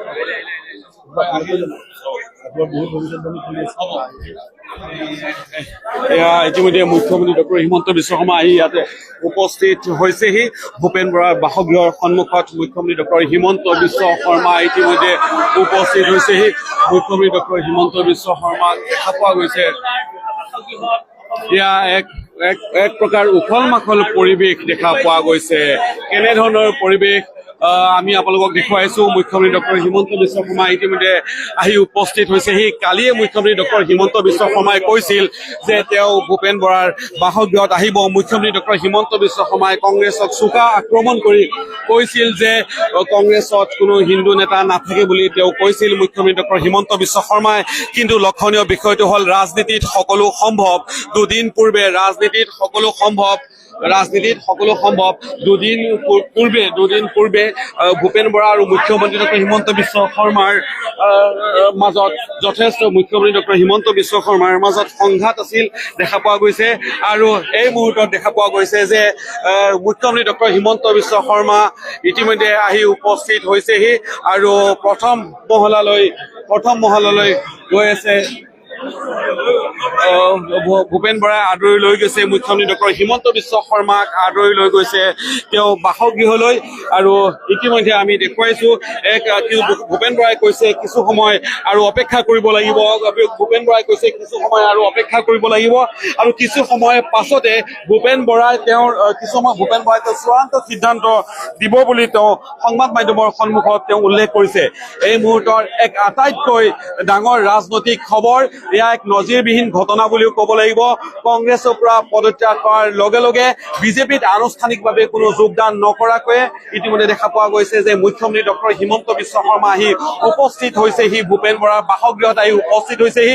এয়া এক এটা ডাঙৰ ৰাজনৈতিক খবৰ এই মুহূৰ্তৰ। সেয়া এক নজিৰবিহীন ঘটনা বুলিও ক'ব লাগিব। ক'ৰবাত নহয় ক'ৰবাত এই এটা কথা মন কৰিব লগা যে বিজেপিৰ যি আগ্ৰাসী ৰাজনীতি, সেই আগ্ৰাসী ৰাজনীতিৰ সেয়া এক বহিঃপ্ৰকাশ। কাৰণ এজন নেতাক কি ধৰণে তেওঁলোকে নিজৰ দললৈ টানি নিব পাৰে তাৰ বাবে সকলো ধৰণৰ পৰিকল্পনা কুট কৌশল বিজেপিয়ে আৰু বিশেষকৈ মুখ্যমন্ত্ৰী ডক্টৰ হিমন্ত বিশ্ব শৰ্মাই ৰচনা কৰা পৰিলক্ষিত হৈছে আৰু সেয়া তেওঁলোকে সম্ভৱপৰ কৰি তুলিছে। বিজেপিৰ ৰাজনীতি মন কৰিব লগা, বিজেপিৰ ৰাজনীতিৰ সন্মুখত ক'ৰবাত নহয় ক'ৰবাত কংগ্ৰেছৰ ৰাজনীতি যেন ম্লান পৰিছে বুলি ক'ব লাগিব। কংগ্ৰেছৰ ৰাজনীতি ম্লান পৰিছে কাৰণ ইতিমধ্যে আমি দেখা পাইছো যে ভূপেন বৰাক সন্মান কৰিবৰ কাৰণে AICCৰ নেতৃত্ব জিতেন্দ্ৰ সিং আৰু মনোজ চৌহানকে আদি কৰি প্ৰদেশ কংগ্ৰেছৰ সভাপতি গৌৰৱ গগৈকে আদি কৰি বিৰোধী দলপতি দেৱব্ৰত শইকীয়া, আনহাতে আন কংগ্ৰেছ নেতাসকল আব্দুল খালেক, সাংসদ প্ৰদ্যুৎ বৰদলৈ, সকলো কংগ্ৰেছ নেতা আহি উপস্থিত হৈছিল। কিন্তু ৰকিবুল হুছেইন আহি উপস্থিত হোৱা নাছিল। সেই মুহূৰ্তত দেখা পোৱা গৈছিল যে ৰকিবুল হুছেইনে তেওঁ নগাঁৱত সংবাদমেল সম্বোধন কৰি এয়া এক দুখজনক ঘটনা বুলি তেওঁ মন্তব্য কৰিছিল।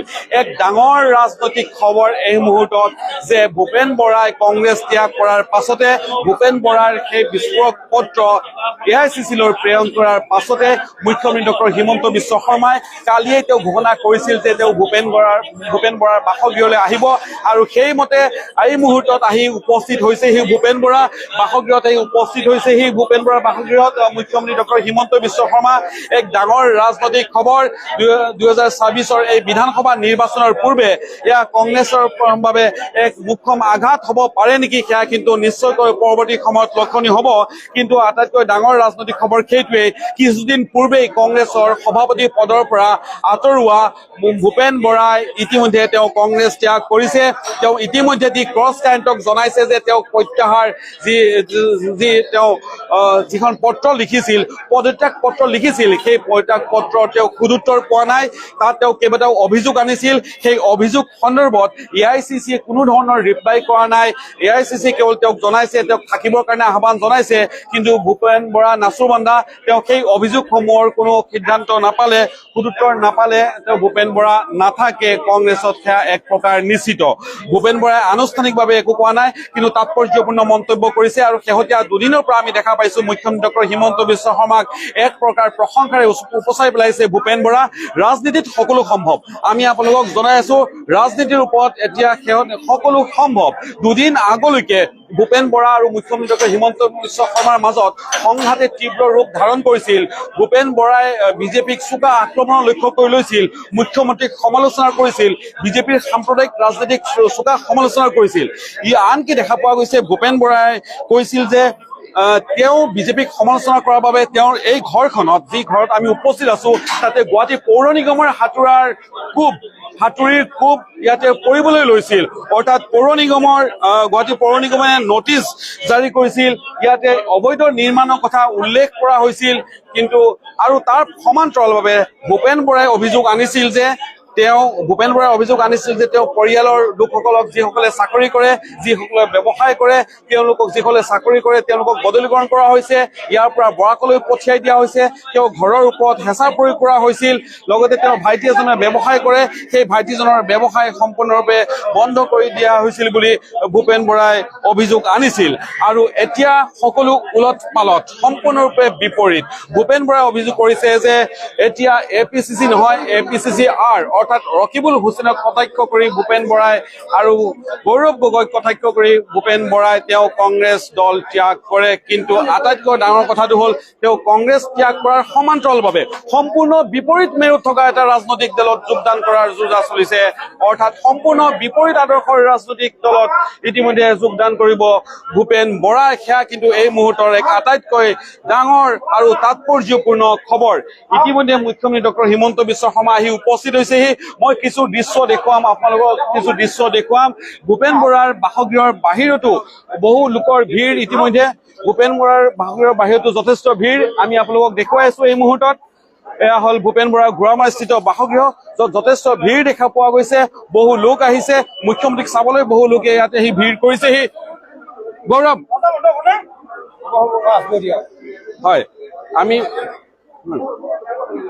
হয় আমি আপোনালোকক দেখুৱাই আছো, এই পৰিৱেশ দেখুৱাই আছো আপোনালোকক। এই মুহূৰ্তত যথেষ্ট ভিৰ হৈছে, ভূপেন বৰাৰ বাসগৃহত যথেষ্ট ভিৰ হৈছে। আমি আপোনালোকক জনাই আছো প্ৰতিটো তথ্য আমি আপোনালোকক জনাই আছো এই মুহূৰ্তত। এয়া হ'ল ভূপেন বৰাৰ বাসগৃহৰ দৃশ্য। সেই সংঘাত কেতিয়াৰ পৰা, কিয় সেই সংঘাত আৰম্ভ হৈছিল, ক'ৰ পৰা APCC বা কংগ্ৰেছৰ আন নেতৃত্বৰ সৈতে ভূপেন বৰাৰ সংঘাত আৰম্ভ হৈছিল, সেই সকলো তথ্য আমি আপোনালোকক দিবৰ কাৰণে চেষ্টা কৰিম। ভূপেন বৰাৰ সংঘাত আৰম্ভ হৈছিল যেতিয়া তেওঁ সভাপতি পদৰ পৰা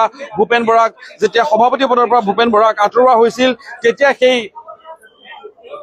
সেই সংঘাতটো আৰম্ভ হৈছিল।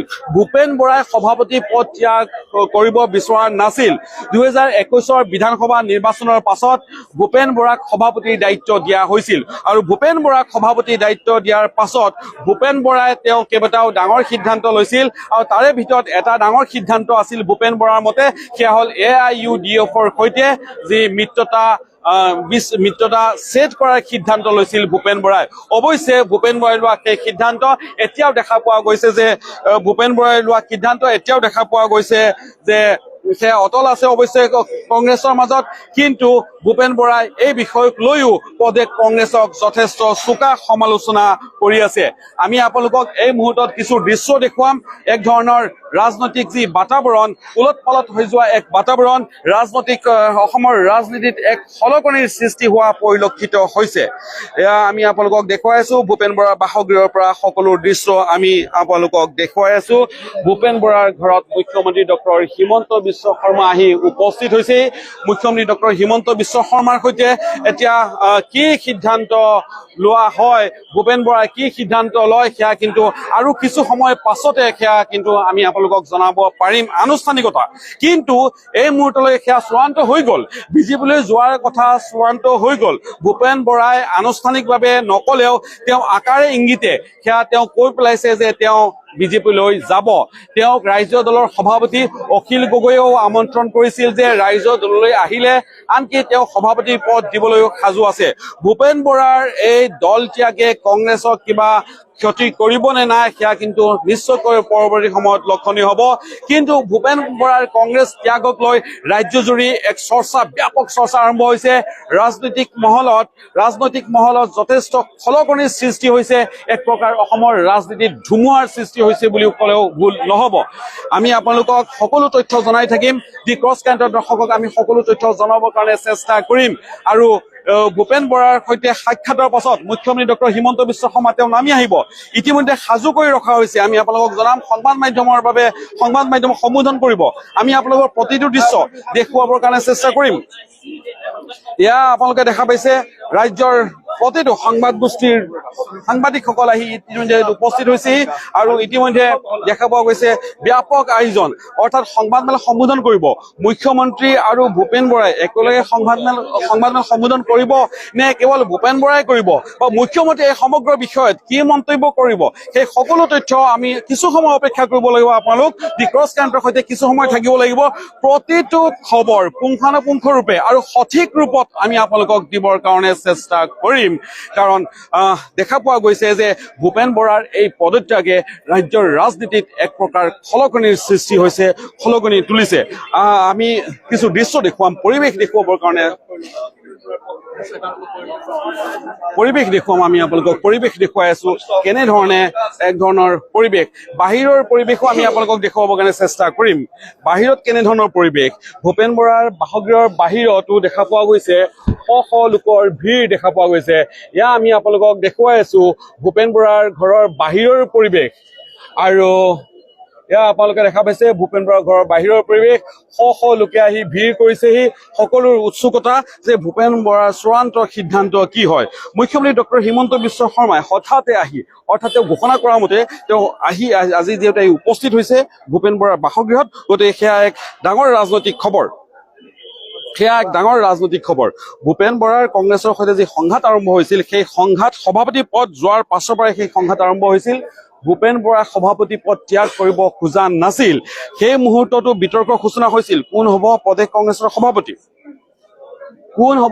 কংগ্ৰেছৰ সভাপতি তাকে লৈ বহু জল্পনা কল্পনা চলিছিল গৌৰৱ গগৈ নে ভূপেন বৰা সেই ৰাজনৈতিক যি পৰিক্ৰমা চাবলৈ যদি যায় আপোনালোকে মন কৰিব ৰকিবুল হুছেইনে 20 গৰাকী বিধায়কৰ কংগ্ৰেছী বিধায়কৰ চহী লৈ তেওঁ দিল্লী গৈ পাইছিল 20 গৰাকী কংগ্ৰেছ বিধায়কৰ চহী লৈ গৌৰৱ গগৈক তেওঁলোকে সভাপতি পদত অধিষ্ঠিত কৰিছিল অৰ্থাৎ AICCয়ে গৌৰৱ গগৈক সভাপতি হিচাপে নিযুক্তি দিছিল AICC কিয় গৌৰৱ গগৈক সভাপতি হিচাপে নিযুক্তি দিছিল ইয়াৰ আঁৰৰ কাৰণ কি আছিল কাৰণ 21ৰ নিৰ্বাচনৰ পাছত যেতিয়া ভূপেন বৰাক অসম প্ৰদেশ কংগ্ৰেছ কমিটিৰ সভাপতি হিচাপে নিযুক্ত কৰা হৈছিল তাৰ পাছত একেৰাহে কোনো এটা নিৰ্বাচনতে ভূপেন বৰা তেওঁ সফল হ'ব নোৱাৰিলে সেই সময়ত ভূপেন বৰাই দলটো ঠিকেই ধৰি ৰাখিলে কিন্তু কোনো এটা নিৰ্বাচনতে তেওঁ বৰ বেছি সফলতা লাভ কৰিব নোৱাৰিলে বহু সময়ত ভূপেন বৰাই কেতিয়াবা ৰাজনীতি ত্যাগ কৰিব নেকি ভূপেন বৰাই গেৰুৱা বসন পৰিধান কৰিব নেকি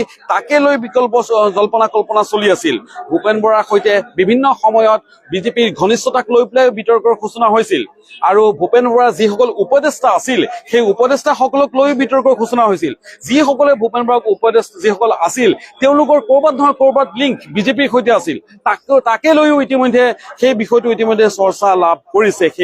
চৰ্চা লাভ কৰিছে যেতিয়া তেওঁ সভাপতি পদৰ পৰা আঁতৰাই দিয়া হ'ল তেতিয়া ক্ষুব্ধ হৈ পৰিল ভূপেন বৰা তেওঁ দিল্লীত নাথাকি সেই সময়ত তেওঁ ক'ৰবালৈ গুচি গ'ল দুদিনমান তেওঁক লগ পোৱা নগ'ল তেওঁ ক'ৰবাত তেনেকুৱা তেওঁ দুদিনৰ পৰা প্ৰায় নিৰুদ্দেশ হৈ থাকিল বা সংবাদ মাধ্যমৰ পৰা আঁতৰি থাকিল সভাপতি পদত যেতিয়া গৌৰৱ গগৈক সভাপতি হিচাপে নিযুক্তি দিয়া হ'ল সেই মুহূৰ্তলৈকে ভূপেন বৰাই গৌৰৱ গগৈক আদৰণি জনালে কিন্তু অত্যন্ত শেহতীয়াভাৱে দেখা পোৱা গৈছে যি বিতৰ্কৰ সূচনা হৈছিল সেই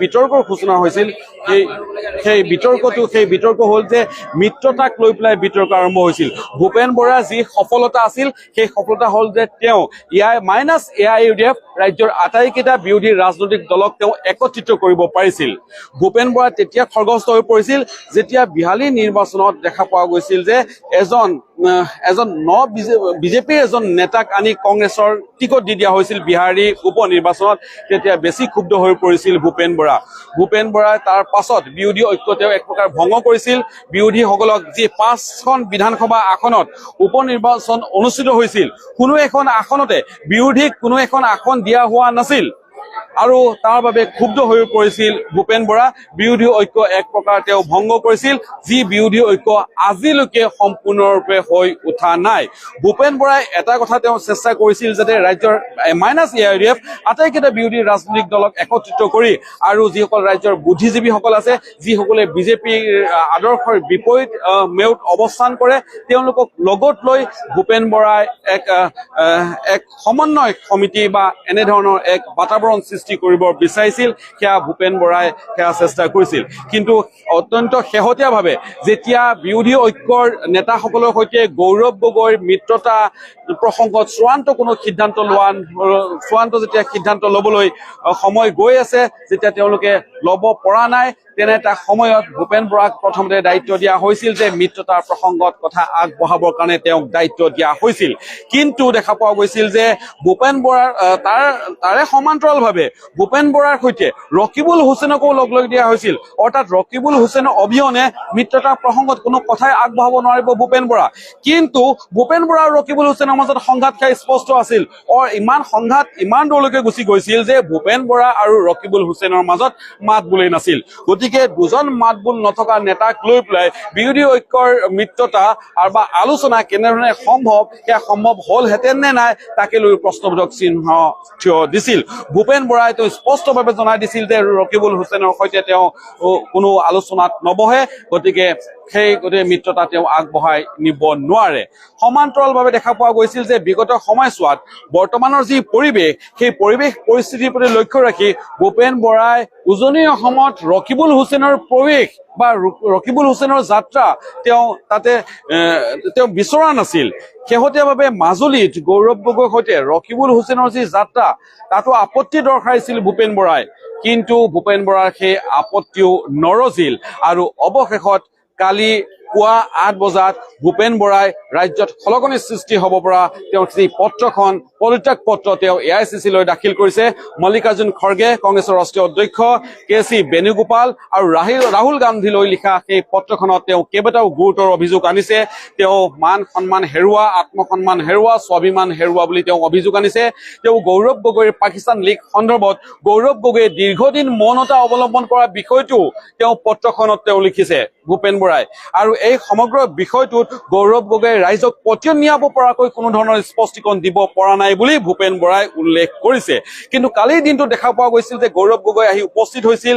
প্ৰদেশ কংগ্ৰেছৰ সভাপতি প্ৰাক্তন সভাপতি বা কংগ্ৰেছ ত্যাগী ভূপেন বৰাৰ ঘৰত আহি উপস্থিত হৈছিল গৌৰৱ গগৈয়ে কৈছিল তেওঁ ক্ষমা বিচাৰিছিল ৰাজহুৱাভাৱে এইখিনিতে মন কৰিব লগা কথা যে গৌৰৱ গগৈ প্ৰদেশ কংগ্ৰেছৰ সভাপতি হোৱা স্বত্তেও ৰাজহুৱাভাৱে সৰু ভাইটি হিচাপে মই ভূপেন বৰাক যদি আমাৰ ফালৰ পৰা বা গৌৰৱ কোনো ধৰণৰ তেওঁ আঘাত পাইছে তেতিয়াহ'লে তেওঁ ক্ষমা কৰি দিব লাগে বুলি ৰাজহুৱাভাৱে সংবাদ মাধ্যমৰ সন্মুখত গৌৰৱ গগৈয়ে ক্ষমা বিচাৰিছিল কিন্তু সেয়াও নৰজিল ভূপেন বৰাই তেওঁ যি চূড়ান্ত সিদ্ধান্ত সেয়া লৈ পেলালে ক'ৰবাত নহয় ক'ৰবাত অনুমান হয় ভূপেন বৰাই এই সিদ্ধান্ত পূৰ্বেই লৈ পেলাইছিল নেকি কাৰণ কালি ৰাহুল গান্ধীৰ সৈতে আৰু সোনিয়া গান্ধীৰ সৈতেও ভূপেন বৰাৰ টেলিফোনত তেওঁ কথা হৈছিল গতিকে আৰু কিছু সময় যাব মুখ্যমন্ত্ৰী ডক্টৰ হিমন্ত বিশ্ব শৰ্মাই ইতিমধ্যে তেওঁ ভূপেন বৰাৰ বাসগৃহত তেওঁ আছে তেওঁ ভূপেন বৰাৰ সৈতে তেওঁ কথোপকথন কৰি আছে আলোচনাত বহিছে আৰু সেই আলোচনাৰ অন্তত আৰু কিছু সময়ৰ প্ৰয়োজন হ'ব